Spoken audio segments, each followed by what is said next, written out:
Merci Bruno, toujours un plaisir de revenir dans ce festival. Effectivement, ma première intervention ici, c'était quelques jours seulement avant de partir en Inde pour la Médaille Fields 2010. Et on va dire que le Festival de Florence est donc toujours pour moi associé à des souvenirs extraordinairement marquants. On va parler de savoir, on va parler de preuve, le mot central dans la vie et dans la vie des mathématiciens et dans la vie de la mathématique. L'exposé a un titre en clin d'œil, sait-on jamais ce qu'on prouve. C'est un jeu de mots sur les paroles d'une chanson d'Anne Sylvestre que les aficionados auront reconnu. Je vois un clin d'œil ici. On fera le lien plus tard avec un autre morceau des paroles. Chanson Aveu, très belle chanson à l'image de toute la grande carrière d'Anne Sylvestre. Et on va commencer par le personnage mythique, emblématique. Quand je dis mythique, c'est peut-être au sens réel, parce qu'on n'est même pas sûr qu'il a vraiment existé. On ne sait rien de sa vie. Euclide. Emblématique parce que Euclide, c'est le moment dans l'histoire des sciences où le plus clairement l'art du calcul et l'art de la découverte des relations entre les concepts, les nombres, devient l'art de la démonstration, de la preuve. Euclide, c'est quelque chose comme 300 avant Jésus-Christ et c'est associé à un texte unique en son genre dans l'histoire des sciences. Les éléments d'Euclide, ce n'est pas le seul ouvrage qu'Euclide a écrit. On n'a pas tous les ouvrages écrits par Euclide. Comme je l'ai dit, on n'est même pas sûr qu'Euclide a vraiment existé. C'est peut-être plusieurs personnes, c'est peut-être un collectif, qui sait. Mais l'ouvrage est extraordinaire et s'est imposé à travers plus de 1000 éditions dans le monde et dans l'histoire comme celui qui était le plus emblématique de ce que c'est que le processus mathématique, l'art du raisonnement et de l'enchaînement des concepts, justement pas des calculs mais des concepts. Euclide, très clairement, part dans son texte en disant « Nous avons ce que nous admettons au départ, ce sont les postulats. N'allons pas chercher à les démontrer, ce sont les éléments dont on part. Nous avons aussi les opérations élémentaires qu'on suppose savoir faire et à partir de là, on va en déduire par simple opération du raisonnement les conséquences. » L'œuvre présentée ici ainsi semble assez étonnante, paradoxale. Si on se donne un ensemble de postulats sans rien de choquant entre eux, et qu'on applique seulement le raisonnement, on pourrait se dire a priori, on ne va faire qu'enfoncer des portes ouvertes et aboutir à des choses qui ne sont pas surprenantes. C'est même le contraire, si vous voulez, de la démarche scientifique telle qu'elle se fait dans la réalité, où sont toujours les choses surprenantes, les choses mystérieuses, inexpliquées, les nouvelles observations qui alimentent le moteur de la réflexion scientifique. Euclide nous dit, voilà, on part seulement de choses qu'on admet et ensuite on va utiliser seulement la réflexion. Et les choses qu'on admet, c'est des choses, quand on les regarde, en tout cas le début, qui semblent tellement naturelles qu'on se demande pourquoi c'est la peine d'en discuter. Un segment de droite peut être tracé en joignant deux points quelconques. Vous êtes à l'école, on vous apprend ça. Si deux points sont donnés, alors vous prenez votre règle et vous joignez la ligne et vous faites tracer la ligne qui rejoint ces deux points. On va le démontrer, on va le prendre comme axiome, nous dit Euclide. Deuxièmement, un segment de droite peut être prolongé indéfiniment en une ligne droite. Là, déjà plus subtil, parce que indéfiniment, ça n'a pas quelque chose qui est accessible à notre entendement et à notre univers familier. Mais ça paraît naturel et personne à l'école ne discute le bien fondé de ce qu'on peut avoir, de ce qu'on peut penser à une droite infinie qu'on peut prolonger autant que possible. Troisième axiome, étant donné un segment de droite quelconque, vous voyez ici, un cercle peut être tracé en prenant ce segment comme rayon, l'une de ses extrémités comme centre. C'est l'axiomatisation du compas, tout simplement. Une opération qu'on apprend à l'école et qui était, dans la géométrie classique grecque, considérée comme l'ingrédient le plus élémentaire et le plus noble. Règle et compas, ça a été pendant des millénaires, à partir de la construction grecque, considérés comme les ingrédients les plus purs, les plus élémentaires, si l'on veut. Bon. Et puis, nous dit Euclide, à partir de là, c'est le raisonnement. Alors ici, voici un exemple de démonstration. Vous aurez reconnu la figure en haut à gauche qui vous indique qu'il s'agit du théorème de Pythagore, démontré, connu longtemps même avant Pythagore. Et il s'agit de montrer, ça c'est une édition qui date du 19e siècle, très belle édition colorée de Byrne, dans lesquelles il y a des codes couleurs pour les angles, pour les figures géométriques, pour le raisonnement et ainsi de suite. Et ici, c'est la démonstration qui s'enchaîne. Voyez le style. Alors, par exemple, vous voyez, à partir des lignes rouges, lignes bleues, etc., lignes jaunes, on décrit les carrés, entre parenthèses, proposition 46. C'est parce que précédemment, dans la proposition 46, j'ai démontré qu'on pouvait construire les carrés, que ça s'applique. En dessous, ensuite, la proposition 31, etc., etc. On ne fait que construire petit à petit du plus simple vers le plus compliqué en s'appuyant sur le résultat précédent. À chaque fois que quelque chose a été admis, on l'admet. Quod erat demonstrandum ou quelque chose comme ça, QED à la fin, qui veut dire ça y est, c'est démontré et on peut l'utiliser dans la suite. Et ainsi de suite. Et ça s'enchaîne. Alors, les mathématiciens grecs restent dans le panthéon de la culture collective comme ceux qui ont le mieux incarné les différentes facettes de l'art mathématique dès le départ. Il s'agit d'une école particulière, il s'agit d'une communauté particulière, mais qui ont été d'une productivité, une inventivité extraordinaire et qui ont le mieux formalisé ce passage de la notion de correspondance, si vous voulez, ou de relation, à la notion de démonstration. Avant, les emblématiques comme Thalès ou Pythagore, ils vous disent on va trouver des lois, on va calculer les choses, on va trouver qu'il y a des relations complexes ou simples qui sont sous-jacentes au monde. Après, tout s'articule dans l'œuvre autour de la notion de démonstration. Des démonstrations qui peuvent être compliquées. Archimède, reconnu comme le plus inventif savant de l'Antiquité, celui qui est l'emblème du génie, celui dont le nom est inscrit, celui dont le portrait est gravé sur la médaille Fields, est célèbre pour ses démonstrations sophistiquées, extraordinaires, voyant des choses que personne n'avait vues avant, des prémices de calcul intégral, etc., etc. Ératosthène, en revanche, si on le retient et s'il est dans notre panthéon collectif, c'est avant tout pour la plus ancienne mesure du tour de la Terre connue, avec une très grande précision, par rapport au standard actuel. Et Ératosthène, la démonstration, en revanche, est d'une grande simplicité. Ce qui est inventif dans Ératosthène, c'est d'avoir fait la correspondance entre un problème de trigonométrie et une bonne connaissance de la géographie. Et là encore, c'est la démonstration, beaucoup plus que le résultat, qui retient l'attention. La géométrie du triangle, pendant les millénaires qui ont suivi, s'est imposée comme étant le standard par lequel on apprenait à faire des raisonnements pour s'entraîner. Quand on veut s'initier au raisonnement mathématique, même si c'est un domaine dans lequel il n'y a plus de recherche, domaine qui est essentiellement abouti, c'est un domaine qui a été considéré pendant très longtemps comme le domaine par excellence pour se former. Quand moi-même j'étais lycéen, c'était ma discipline préférée, géométrie du triangle.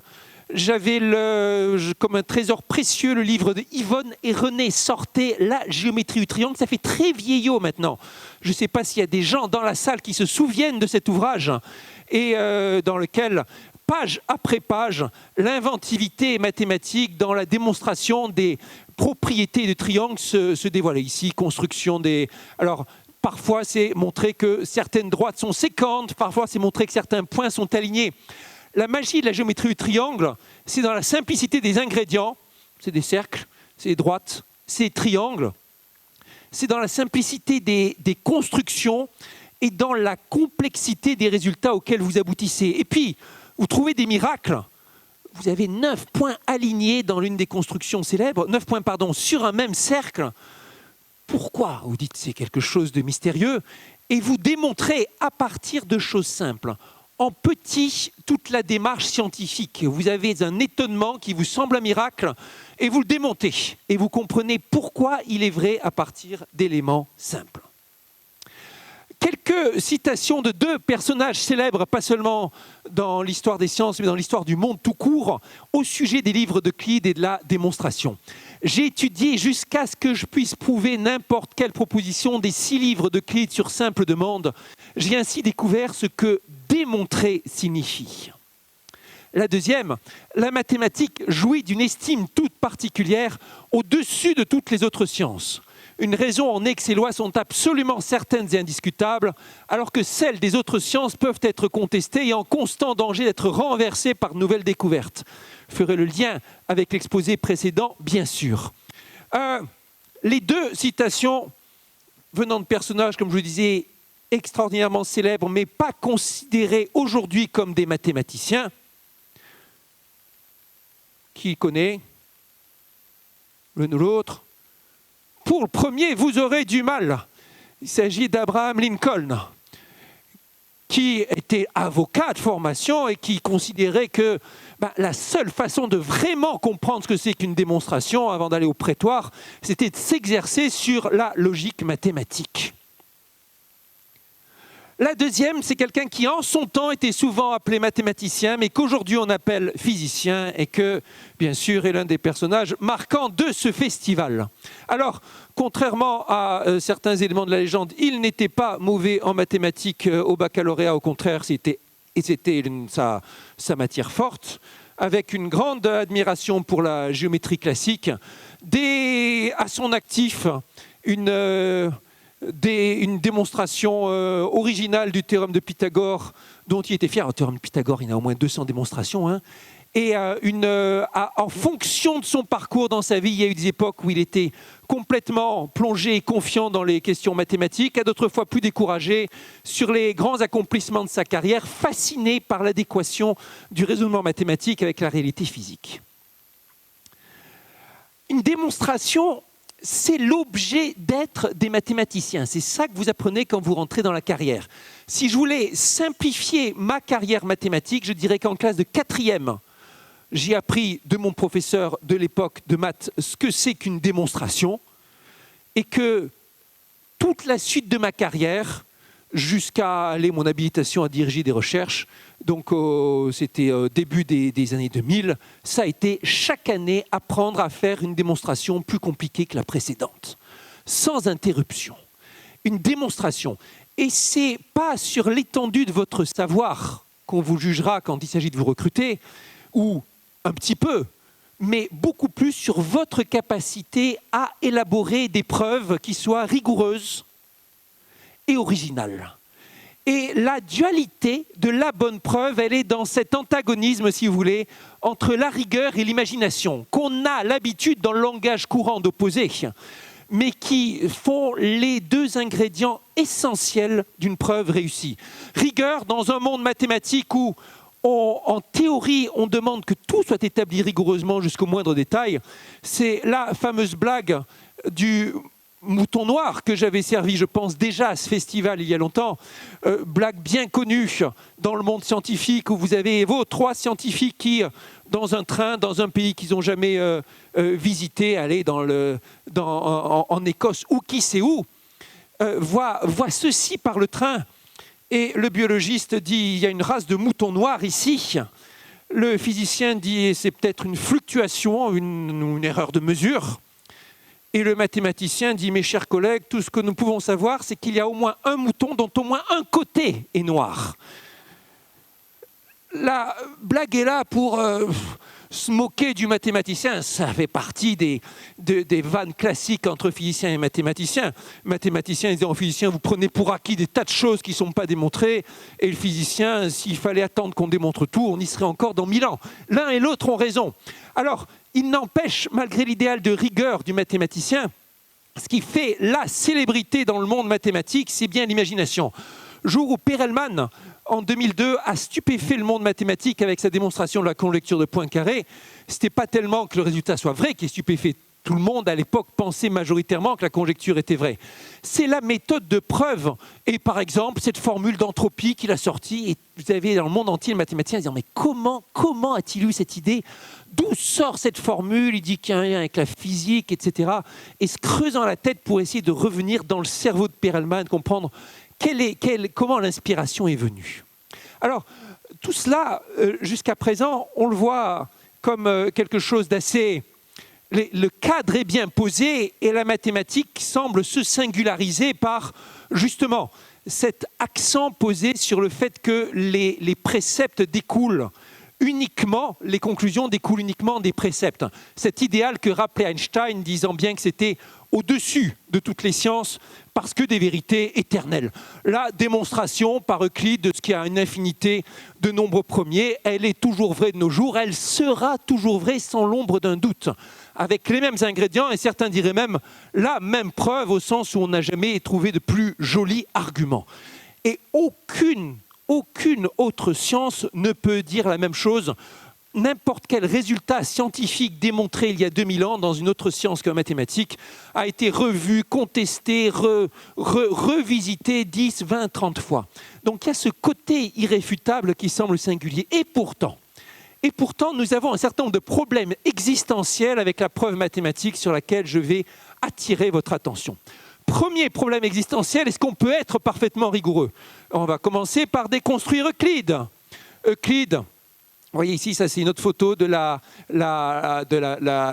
belle édition de Byrne que j'évoquais tout à l'heure. On dit, allez, on va être parfaitement rigoureux, impeccable, tac, tac, tac, tac. N'empêche que dans sa proposition 1, dans la démonstration, il y a une faute, ou plutôt il y a un trou logique. Il vous dit, à partir d'un segment, construire le triangle équilatéral basé sur ce segment. Vous voyez ici la construction, on le voit bien, on le ferait comme ça à l'école. Ce qui est donné, c'est le segment en noir, horizontal. Si on veut construire le triangle équilatéral, on pique le compas à une extrémité, on trace le cercle, on pique le compas à l'autre extrémité, on trace le cercle. Ça vous fait deux intersections, et les deux intersections sont les deux sommets possibles du triangle équilatéral. Voilà. Et il y a une variante plus compliquée dans laquelle on va construire un triangle qui ne soit pas équilatéral en faisant varier les rayons des cercles. Ouais, mais comment vous démontrez que les deux cercles se rencontrent? Ce n'est pas dans les axiomes. Comment vous démontrez que les deux cercles ont une intersection? Euclide ne le démontre pas. Il n'y a pas de moyen de démontrer ça s'il n'y a pas un ingrédient d'analyse derrière. D'analyse, je veux dire par là, de variation continue. Je m'explique. Regardez comment on va le démontrer, comment on va s'en sortir. D'abord, la figure en elle-même, ce n'est pas parce que c'est évident sur la figure que ça va être vrai. Mais regardez, reprenons le segment, traçons le diamètre du cercle qu'on a tracé, le premier cercle, celui qui est à gauche. Regardons l'extrémité de gauche de ce segment. Vous êtes d'accord qu'il est à l'extérieur du cercle rouge? Oui, parce que la distance au centre du cercle rouge est plus grande que le rayon du cercle. Regardons le point qui est à l'extrémité droite du segment. On est d'accord qu'il est à l'intérieur du cercle rouge? Ben oui, c'est le centre. Le centre, il est à l'intérieur du cercle. Maintenant, suivons le tracé du cercle de gauche. Je pars d'un point qui est à l'extérieur et j'arrive à la fin à un point qui est à l'intérieur du cercle. Fatalement, je vais couper le cercle. C'est ce que les analystes appellent le théorème du passage à la frontière. Si vous partez à travers une ligne continue de l'intérieur d'un ensemble pour arriver à l'extérieur, vous passerez par la frontière. Mais ça, ce n'est pas évident. Alors là, il s'agit de le démontrer pour des cercles. C'est plus simple que de le démontrer pour des ensembles quelconques.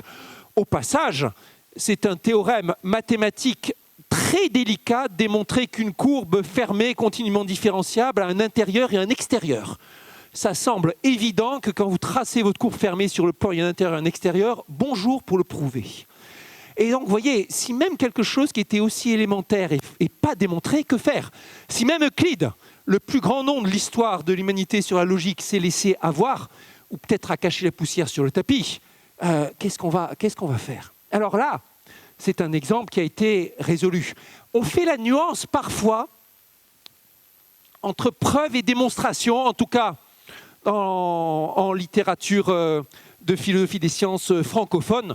La preuve étant serait un argument qui tente à montrer que c'est vrai, la démonstration étant la preuve irréfutable. Côté mathématique, on ne fait pas la distinction. Pour nous, une preuve, une démonstration sont synonymes. Mais on pourra admettre qu'il y a des arguments qui peuvent être jugés comme des preuves tellement ils sont convaincants avant qu'arrive la démonstration complète. Premier sujet, la vraie rigueur, est-ce que c'est possible? En vrai, nous autres mathématiciens, on sait, quand on écrit un texte, quand on prépare un article, il est toujours faux, la première version. Et les allers-retours avec l'éditeur, avec les relecteurs vont permettre de corriger. Et même les démonstrations les plus célèbres, il y a toujours quelque part une faute, le plus souvent mineure, dont la correction peut être complexe. Existentiel 2, ordre des concepts. Théorème de Pythagore, pas de souci avec ça. A carré plus B, B carré plus BC carré égale AC carré si B est un angle droit. OK. Je vous ai dit au moins 200 démonstrations, mais ça dépend de l'axiomatique, à vrai dire. On le considère comme une démonstration d'un système où on est parti des éléments de Euclide, etc. Tout à l'heure, je vous ai dit, mais de toute façon, on ne peut pas démontrer rigoureusement les propositions d'Euclide si on n'a pas de l'analyse d'abord. L'analyse, c'est un autre ensemble de postulats. Est-ce qu'on part de cela? Il y a des systèmes cohérents dans lesquels Pythagore serait au début et pas un des axiomes. Et puis regardez aussi, façon de présenter. On va appeler ça théorème de l'enveloppe. Prenez un rectangle avec les deux diagonales. La somme des carrés des côtés est égale à la somme des carrés des diagonales. Bon, c'est un fait. De toute façon, coupez ça en deux selon une diagonale, vous avez deux triangles rectangles, appliquez Pythagore à l'un à l'autre et vous retrouvez cet énoncé. Si vous voulez, c'est superposition de deux énoncés de Pythagore. De l'autre côté, si je sais cet énoncé, je peux très facilement retrouver Pythagore, simplement en remarquant que là-dessus, dans les 4 nombres que j'ai écrits à gauche, 2 sont égaux entre eux, dans les deux à droite sont égaux entre eux aussi. En vrai, j'ai fait que réécrire Pythagore de façon différente. Je pourrais aussi prendre ça comme point de départ et appeler ça théorème de l'enveloppe et considérer le théorème de Pythagore comme conclusion du théorème de l'enveloppe.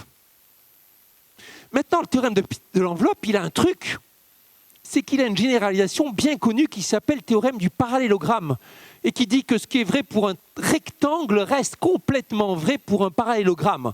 Suffit que les côtés soient parallèles 2 à 2 pour que la somme des carrés des côtés soit égale à la somme des carrés diagonales.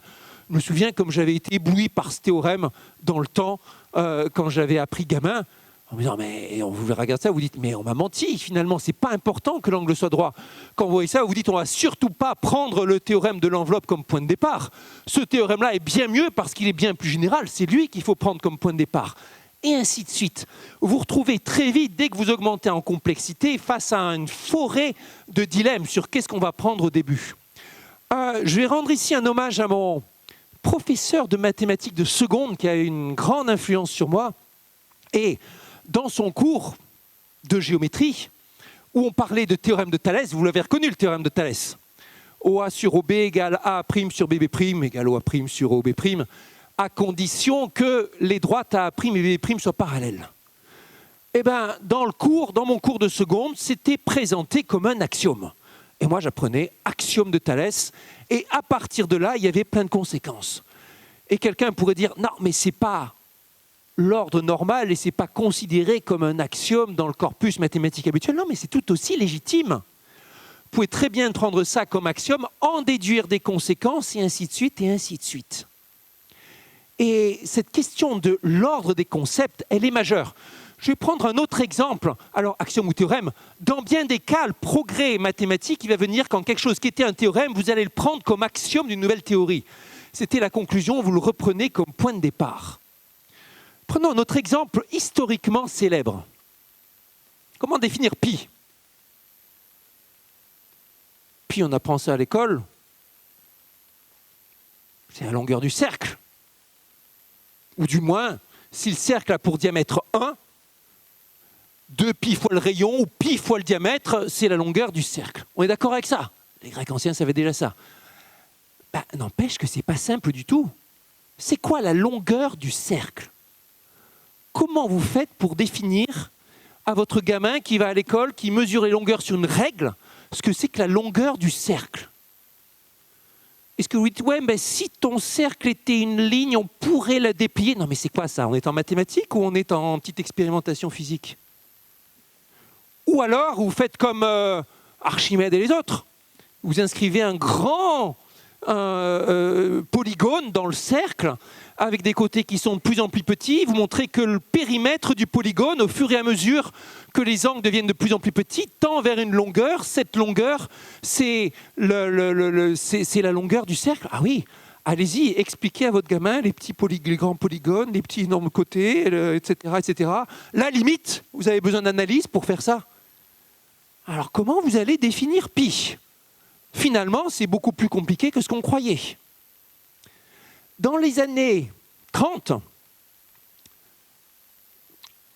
on s'est dit, certains se sont dit, en fait, on prend les choses à l'envers. Longueur, c'est compliqué, mais les angles, c'est facile. Les sinus, les cosinus, la trigonométrie, c'est facile à définir. C'est des rapports de projection. On apprend Thalès, on apprend les angles. Sinus, cosinus. Pas de souci. Eh bien, regardons la fonction cosinus en fonction de l'angle. Cosinus de 0 égale 1.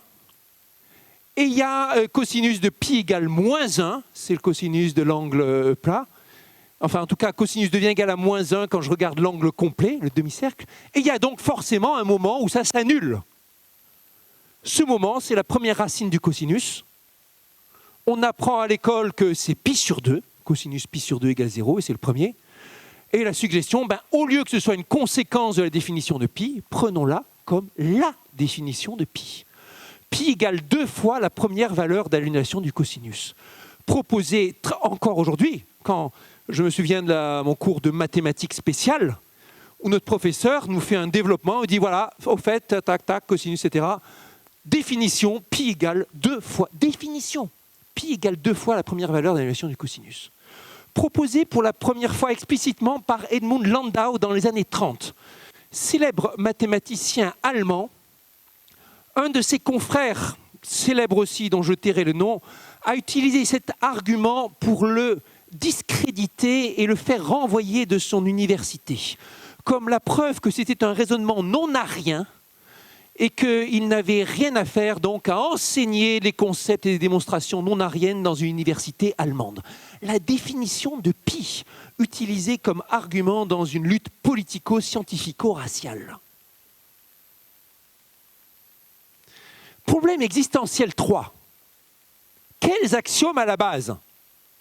Tout à l'heure, je vous ai montré les 5 premiers postulats d'Euclide. J'ai regardé les 3 premiers. J'ai passé sous silence les 2 derniers, et en particulier le 5e, le plus célèbre de tous. 5e postulat d'Euclide, si une droite tombant sur 2 droites fait les angles intérieurs du même côté plus petits que 2 droits, ces droites prolongées à l'infini se rencontreront du côté où les angles sont plus petits que 2 droits. Pas si simple à comprendre. Bon. Or, la version moderne, c'est par un point donné, on peut mener une et une seule parallèle à une droite donnée. Alors, je dis version moderne, ça c'est les versions qu'on a données Proclus dans l'Antiquité. Et on le comprend bien comme un axiome, vous avez votre droite, votre point, et vous tracez la parallèle. On apprend ça aussi quand on est gamin. Et quand même, c'est plus sophistiqué que les autres. Nombreux ont été ceux qui ont cru. Alors ici, vous avez à droite un petit schéma qui vous explique le fait quand la somme des angles alpha et bêta est plus petite que 2 angles droits, les 2 droites construites se rencontrent du côté où les angles sont plus petits, ici du côté gauche. Tentative de démonstration du 5e postulat à partir des précédents. Un grand nombre de personnes, dont certains des mathématiciens parmi les plus célèbres qui étaient. Vous avez Archimède, vous avez Hayam. Et cette idée, à travers les siècles, les dernières tentatives datent du 19e siècle. Alors, j'y ai dernière, il y a toujours eu des gens, même après que le problème a été compris, pour proposer encore et encore des démonstrations. Mais la dernière tentative célèbre, c'est le 19e siècle. Et pour cause, c'est au 19e siècle qu'on comprend que ce 5e postulat, on ne peut pas faire sans. Qu'il est juste possible de le remplacer par d'autres postulats et qu'on a des géométries non euclidiennes complètement cohérentes avec les autres postulats d'Euclide qui peuvent être développés. Alors, géométrie sphérique d'une part, même si on pourrait objecter sur certains des arguments, mais géométrie hyperbolique sans aucun doute, géométrie développée indépendamment par Gauss et Lobachevsky, dans laquelle ce qui joue le rôle les objets qui jouent le rôle de droite, de cercle, de triangle peuvent être représentés de différentes manières, mais dans laquelle le 5e postulat d'Euclide est absolument faux. Géométrie fondamentale, la géométrie préférée de beaucoup de personnes qui travaillent en système dynamique, la géométrie de la courbure négative etc., etc. Je n'en dirai pas plus, mais c'est tout un monde de géométrie qui est possible une fois justement qu'on se résout à dire que ce cinquième postulat, non seulement il ne se découle pas des autres, mais on peut faire plein de choses intéressantes en le niant. Développement dans la suite d'ailleurs des géométries dites riemanniennes et non euclidiennes. Alors, tant qu'on est dans les chansons, c'est une phrase d'une des chansons de Léo Ferré, il faut jeter Euclide dans une poubelle. Je vous laisserai retrouver laquelle. Problème existentiel 4. Quelle adéquation a représenté la complexité du monde ? Tant qu'on est avec Euclide, on travaille avec des droites, on travaille avec des points, on travaille avec des cercles, des choses qui semblent tellement simples. Le monde, c'est l'air qu'on respire, c'est la propagation des problèmes de chaleur, d'électricité, de ce que vous voulez. Ce sont les observations astronomiques. Comment est-ce qu'on peut vraiment concevoir qu'on peut faire tout le chemin depuis les droites jusqu'au concept compliqué? Alors oui, ça a été tout un processus. C'est Euler, dans les années 1750, qui se lance dans la première tentative de mathématisation axiomatique des fluides. En l'occurrence, dans le cas qui semblait le plus simple, celui d'un fluide incompressible, qui est peut-être en fait le plus compliqué. Équation de l'air, écrite par Euler vers 1755, pour modéliser un fluide parfait incompressible, toujours considéré aujourd'hui par les mathématiciens comme l'une des équations les plus difficiles qui soit. Personne ne sait quel est le bon cadre mathématique dans lequel formuler, définir, étudier ces équations, et vous gagnez la reconnaissance éternelle du monde mathématique et la médaille Fields pour des choses bien plus faciles. Mais en tout cas, l'équation est là, l'équation est incontestée et elle fait partie du formalisme mathématique. Et l'adéquation, on peut mettre beaucoup de nuances, mais en première approximation, l'adéquation est excellente. Autre exemple historique célèbre, Fourier, qui se lance dans les années 1800 vers la description, la transmission de la chaleur, avec sa fameuse équation de Fourier ou équation de la chaleur, encore aujourd'hui, dans le bagage de n'importe quel étudiant en équation et dérivée partielle. Et ignem regunt numeri, l'épitaphe de son mémoire, même le feu est régi par les nombres, même quelque chose d'aussi insaisissable que la chaleur, on peut le mettre en concept mathématique. Ou encore un exemple, Paul Dirac et sa fameuse équation de Dirac, conçue au départ pour expliquer certaines observations, pour comprendre ce que serait pour incorporer dans une même équation des caractéristiques quantiques et des caractéristiques relativistes, et qui, sur la base de l'équation, a prédit l'existence de l'antimatière. Ici aussi, l'un de ces exemples dans lesquels le formalisme mathématique conçu sur le raisonnement et les concepts simples au départ aboutit à une adéquation avec le réel tellement forte qu'on ne l'avait même pas imaginée. Alors vous pourrez me dire, après tout, ouais, mais après tout, une droite finalement, c'est un concept mathématique abstrait. Comment est-ce que ça peut s'appliquer aussi bien? Ça n'existe pas, les droites infinies dans notre monde. Ou une équation. Alors, je saluais tout à l'heure Jacques Lascar, ici l'équation de Newton, l'équation du mouvement des planètes, très chère aux astronomes. Comment imaginer, après tout, quand vous voyez cette équation qui s'écrit en quelques lignes, elle puisse décrire le mouvement de toutes les planètes du système solaire, ou le mouvement des astéroïdes, ou ce que vous voulez. Comment imaginer que, à travers, par exemple, ça c'est une image de Kolmogorov et sa fameuse théorie perturbative des systèmes, de systèmes solaires ou de systèmes mécaniques, partir de quelques mots tracés sur un tableau noir, on puisse changer toute la façon de voir des spécialistes des sciences physiques. Il y a là quelque chose de mystérieux et de vraiment existentiel. Est-ce que c'est adéquat? Pourquoi? Oui, en un certain sens.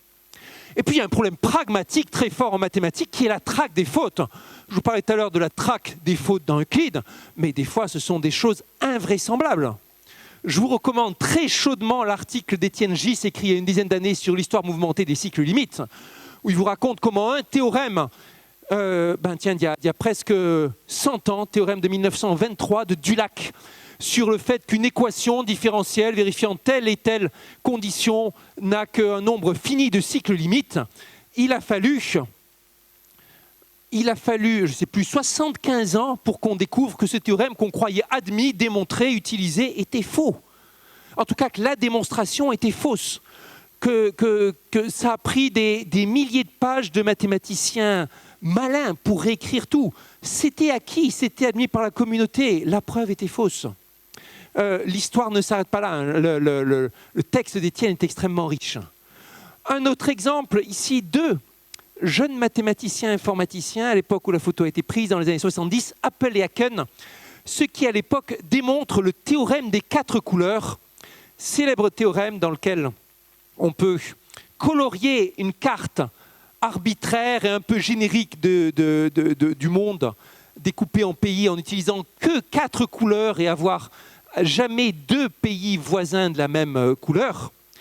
Et la démonstration, dans les années 70, faisait appel de façon très forte à des calculs informatiques. Ça a été une grande controverse dans le monde mathématique. Comment est-ce qu'on peut croire un raisonnement qui est fait en partie par un ordinateur et qui est tellement fastidieux, parce que ce sont des milliers et des milliers de cas envisagés par force brute, qu'aucun humain ne pourra jamais les vérifier. Est-ce qu'il suffit de vérifier que le programme n'a pas de faute, etc., etc. Dans les années 2000, quand on est revenu avec le développement des preuves automatiques, du langage Coq et autres sur cette fameuse preuve, on s'est rendu compte que la preuve de Appel et Haken, finalement, elle avait un problème, mais ce n'était pas dans la partie informatique, c'était dans la partie purement mathématique, qui était considérée comme acquise et qui était juste du raisonnement soumis au pair, où il y avait des raisonnements qui étaient trop simplistes et qui ont dû être retravaillés précisément pour être mis dans la moulinette de la preuve automatique. Et puis, je vais revenir là-dessus, bien sûr, le théorème le plus célèbre encore à ce jour du XXIe siècle, preuve de la conjecture de Poincaré par Grégory Perelman. En 2002, Perelman publie la preuve, même pas dans une revue à comité de lecture, hein, juste un préprint, comme on dit, distribué à ses collègues. Il faut 4 ans de travail à la communauté mathématique pour vérifier la preuve et se convaincre qu'elle est juste. En 2006, Perelman reçoit la médaille Fields pour ça. D'ailleurs, il ne va même pas la chercher.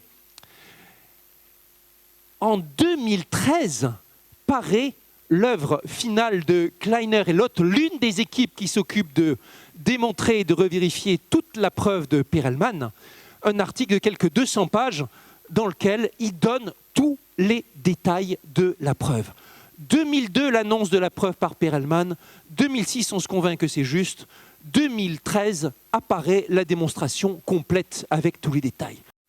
Allez, quelques minutes, en 5 minutes, je vous décris maintenant le grand chambardement de l'aube du XXe siècle, le plus célèbre épisode de tempête logique qui a soufflé en territoire mathématique et peut-être le plus étonnant épisode de l'histoire mathématique dans son ensemble. Et on va faire ça en 5 actes. Acte 1, le rêve blasphématoire de perfection. C'est quand arrive fin 19e siècle, début 20e siècle, l'idée qu'on va tout mettre, la connaissance mathématique, sur des bases solides, rigoureuses, parfaites, et c'est le développement de la théorie des ensembles de Cantor. Le paradis de Cantor, disait David Hilbert, mathématicien le plus influent de son temps. La foi dans le savoir. Hilbert, célèbre aussi pour les fondations de la physique. 1900, Congrès international des mathématiciens, explique comment nous devons pouvoir démontrer les lois de la physique comme les lois de la mécanique des gaz de Boltzmann à partir des actions mathématiques. Ici, ça tombe sur laquelle sont inscrits les paroles les plus célèbres de Hilbert. Wir müssen wissen, wir werden wissen. Überhaupt nicht. Écoutez. Statt des törichten Ignorabimus heiße im Gegenteil unsere Losung, wir müssen wissen, wir werden wissen. Doch, Hilbert. Alors, donc, foi affirmée, célèbre et Hilbert emblématique de ce que finalement on finira par tout savoir, toutes les questions qu'on se pose, à condition d'avoir le bon formalisme, les bonnes règles et ainsi de suite. Acte 2, la pichenette destructrice. Il s'agit de Russell, Bertrand Russell. Très bon ouvrage que je vous recommande, même s'il est un peu romancé, même s'il y a certaines nuances à apporter, Logicomics, décrivant cette pichenette dans laquelle on trouve, en quelques mots, une phrase qui contredit l'ensemble de la théorie des ensembles. Tout simplement, soit A, l'ensemble des ensembles qui n'appartiennent pas à eux-mêmes. C'est ce qui est écrit là. C'est une variante mathématique du paradoxe du menteur. Si le menteur vous dit « je mens » et que vous savez qu'il ment tout le temps, est-ce qu'il ment? S'il ment, alors il ne ment pas, mais s'il ne ment pas, alors il ment. C'est absurde. Ben, cet ensemble, il est absurde aussi. Si A ne s'appartient pas, alors il est dans la définition, il doit s'appartenir à lui-même. C'est impossible. Mais s'il s'appartient à lui-même, alors il ne doit pas s'appartenir, c'est impossible aussi. Il n'a pas de sens. On ne peut pas dire qu'il existe ou qu'il n'existe pas, il n'a même pas de sens. Si vous pouvez écrire quelque chose qui n'a pas de sens, que veut dire la théorie des ensembles? Branle-bas de combat, c'était en 1901. Tout le socle sur lequel les sciences mathématiques étaient assises semble s'effondrer. Reconstruction, ça n'a pas été de la blague. Ici, l'ouvrage célèbre des Principia Mathematica de Whitehead et Russell. Ça leur a pris des années pour l'écrire, pour tenter de reconstruire les choses. Le premier d'une série de plusieurs ouvrages. Dans cet ouvrage, on reconstruit la théorie des ensembles d'une façon qui supprime les paradoxes et qui soit cohérente. C'est bien décrit dans Logicomics. Voici une page intéressante. En page 379 du volume 1, on démontre que 1 plus 1 égale 2. Ah oui, c'est pas évident. Ça ne découle pas des axiomes initiaux.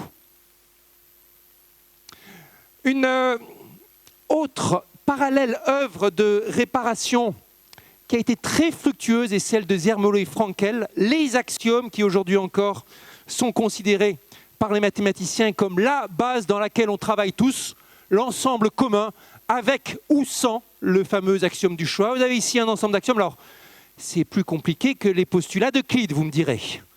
Mais c'est la base à laquelle on ne pense même plus quand on écrit en mathématiques d'habitude.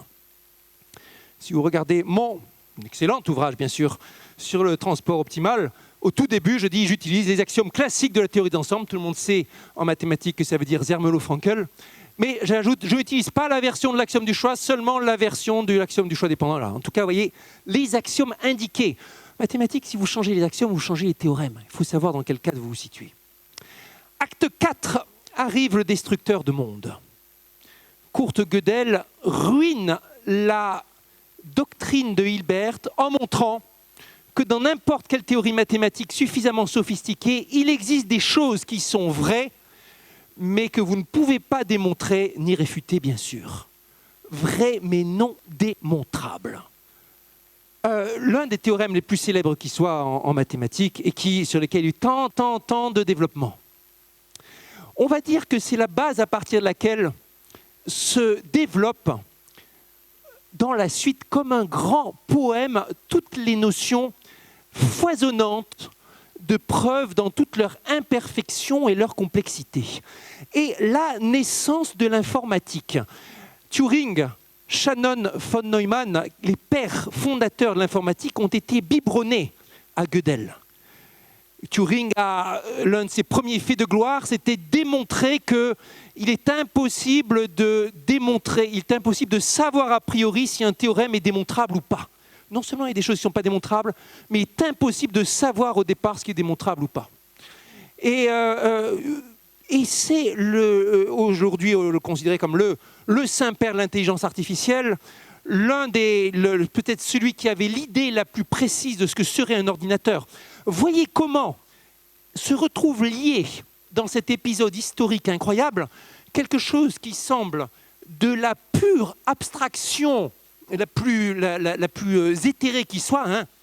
Discuter, démontrer 1 plus 1 égale 2, ça semble pas tellement plus productif que discuter du nombre des anges au paradis ou des choses comme ça qui ont occupé l'humanité pendant une partie du temps.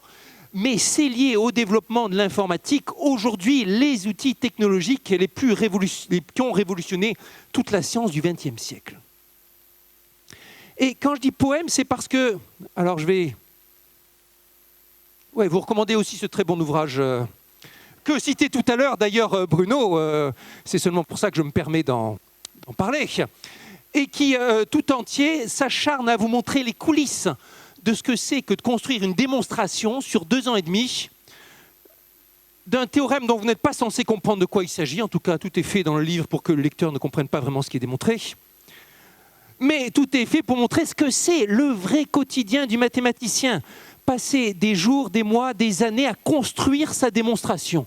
Quels sont les ingrédients? Qu'est-ce qui va être utile? Quel est le point important? Qu'est-ce qui a traqué les erreurs sans arrêt? Il y en a des centaines, des grandes, des petites.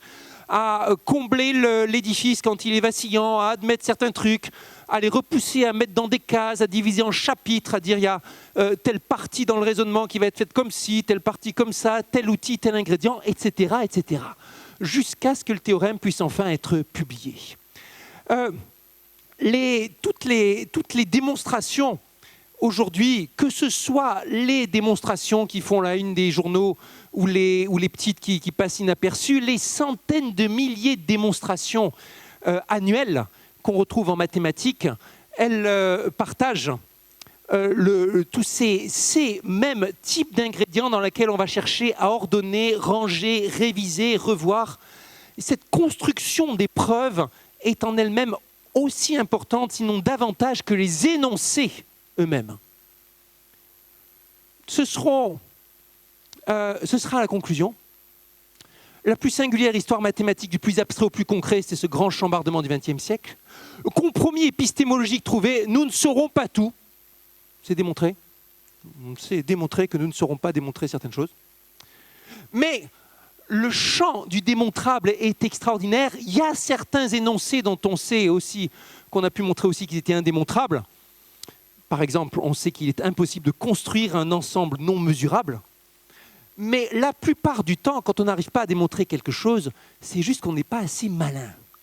Ou qu'on n'a pas trouvé les bons ingrédients, les bonnes recettes. La preuve comme but en soi, on ne peut pas insister assez là-dessus. L'objet de la mathématique, c'est d'obtenir du savoir et d'organiser les preuves et de comprendre comment les preuves sont organisées. Et même de les ranger. Vous avez des livres qui rangent les plus belles preuves, les preuves du livre, comme disait, selon les mots de Paul Erdős, le grand livre que consulte Dieu sur les grandes belles preuves mathématiques. Vous avez les preuves, les meilleures preuves comme outil de connaissance, comme outil sur lequel support de mémoire, comme le dit Jean Dombre dans un bel article que je vous recommande, comme outil façonnant la connaissance et même chamboulant les disciplines mathématiques. Quand Perelman prouve la conjecture de Poincaré, le grand truc majeur, c'est que la démonstration de la conjecture, dans sa façon d'organiser les liens entre analyse et géométrie, va chambouler même les dynamiques des disciplines les unes envers les autres. Partout dans le monde, des laboratoires qui étaient branchés géométrie vont se dire il nous faut recruter des analystes. Parce que Perelman a montré à quel point l'analyse pouvait être utile en géométrie dans sa preuve. Et ainsi de suite. Donc la preuve comme outil qui, en soi, par sa structure, façonne le champ de connaissances. C'est bien plus compliqué, finalement, maintenant, que c'était au début.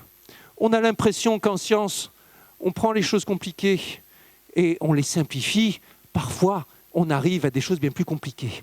Et donc, pour ceux qui connaissent la chanson d'Anne Sylvestre, on va utiliser ce détournement de parole en épitaphe. Tu aimais le diamant, on va dire que c'est la preuve mathématique qui parle, et je suis cette tourbe. Voilà, je vous remercie.